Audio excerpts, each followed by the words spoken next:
With each disaster came a round of finger-pointing and blaming. The conflict was framed as a fight to save farms or to save fish.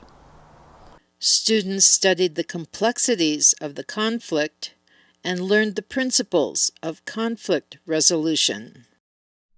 Battle lines were drawn up, with farmers and property rights activists on one side and Native Americans demanding their treaty rights, fishermen and conservationists on the other.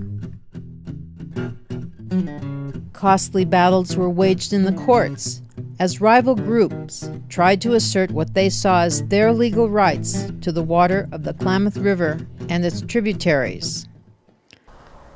The conflict extended to science wars. Groups accused each other of using junk science. Being a scientist, it's been tough to be here the last 25 years and hear terms like junk science and adversarial science and get caught up in that. Everybody has scientific information that supports their point of view and leads to sort of a deadlock about what we should do in the basin. If we continue to argue over the science or to just fund research that supports one point of view or another, then we're probably not going to gain very quickly. An Oregon public official observed, "No one group has enough political clout to win, but each has enough power to ensure mutual destruction." Hard compromises would have to be made.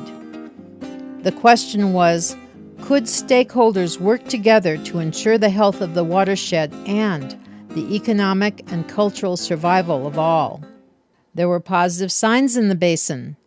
On February 17, 2006, an op-ed appeared in the Oregonian.